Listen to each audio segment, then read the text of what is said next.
So I've been meaning to go live in a while. I want to show everyone my cool Butsudan. I've been thinking about opening my Butsudan and showing my Gohonzon and explaining the Gohonzon on the internet. Even though that's considered a real no-no to some religious people who practice my form of Buddhism. Even though there's no writings in any scriptures that say you can't do a video or do a picture of Gohonzon.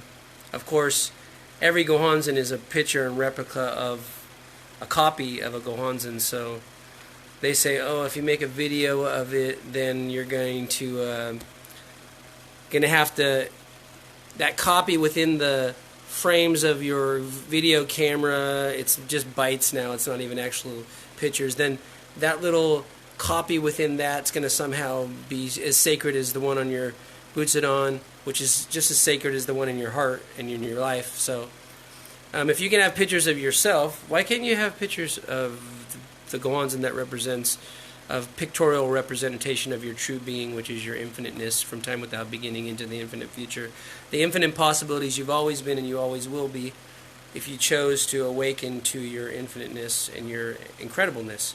So that was what I want to do. But before I do it, I want to make a video about doing it to see what other people think about that idea, because I know that's been the taboo of all taboos within a certain group of religious people in a certain sect of Buddhism that I've been a part of all my life. I don't have to name names because most of my friends on Facebook are that same group. So, what do you guys think, if you're in that group or in another group, about me opening up this beautiful Butsudan altar there and explaining what I chant to every morning, myo-ho that I've been chanting to for the last 30-something years? What do you guys think of me showing it on the internet? Okay, so I don't have a problem with the idea of doing that. And I actually had an ex-girlfriend who I introduced to Buddhism, and I took her to Florida Nature Culture Center, and she was never told that she couldn't take a picture of the Gohonzon. So we had the little, this was back in 1999 before I had a digital camera, and it was one of those little ones you buy at Thrifties for like whatever, $4.99, and you disposable ones, and you have to take them down to the store and get them. And so she went up and took a picture of the Gohonzon in the middle of Florida Nature Culture Center relationship conference, and one of the old super Genki, super conky women's division members like, oh my God, Bachi, you're gonna be burned in hell because you. And my wife, maybe she was a wife in another lifetime. My ex-girlfriend was like, oh my God, and she started crying and everything. She was a new member. She didn't know that was such evilness and such condemnation should be thrown upon her for doing such a thing.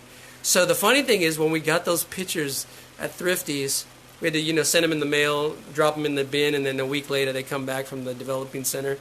And we got those pictures.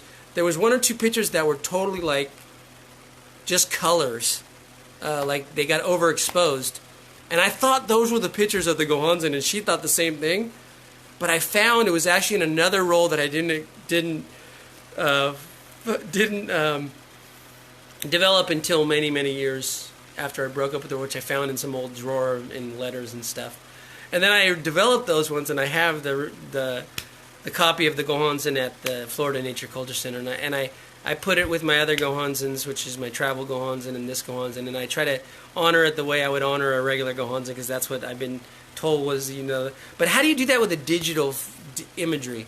Because every time you look at something, when you look at the Gohonzon, you're creating a digital imagery in your brain, which is stored in neural networks along. It's all energetic, just like it is in the cell phone and sent through the cell phone towers, and just like it is in your computer. So now it's all digital, just like your brain's digital, and your whole holographic matrix that you think is real because it feels real and it seems solid is all just a holographic matrix. It doesn't really exist. It's just a figment of your imagination that appears to be real.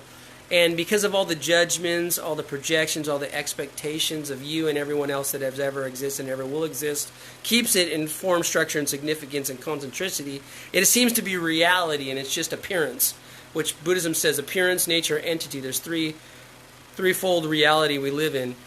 The appearance is the physical reality. So that's just the physical reality of the Gohonzon, but the spiritual reality or the nature of reality is actually you, the consciousness, the energy that you are, the gift you are to this planet. So that has nothing to do with the physical manifestation. I mean, it's just a representation. But now that we don't store it on film, why can't I take a video of that? That's my question for all you guys out there that like to ponder deep questions late at night when I should be sleeping because I have to wake up for work in the morning. And I'm glad Tom Dodd thinks it's worth watching, and I'm glad Alex Rios thinks it's worth watching too. So all the other people out there in the matrix field and in the quantum superhighway computer what do you think about me opening up my beautiful Butsudan and showing my beautiful Gohonzon in the near future? If I get enough likes, enough people disagreeing with the former ideas people sent us. Hello, Tomoki. Hey, Tomoki. Onodera. Ohayo gozaimasu. Oh, no, it's konnichiwa. I think it's daytime wherever you are. I don't know. I just called my wife in Japan. She's in Niigata, so it must be like afternoon because she's going to take a nap with my daughter because they're feeling a little tired. So anyway, peace, love, and granola. Everyone call me and tell me what you guys think. Leave some comments, and I'll decide whether the whole world's ready to see my Gohonzon on this video or not, and whether that's a wrong or right thing to do based on someone else's projections, expectations, judgments of past programming that has nothing to do with the Gosho or the sutras, because I never seen anything in the Goshos or sutras that has anything to do with not taking a picture of the Gohonzon, because we didn't have cameras back then. Duh. Okay, I love you all. Thank you very much for my craziness, and I'll talk to you guys next time. I gotta go to bed.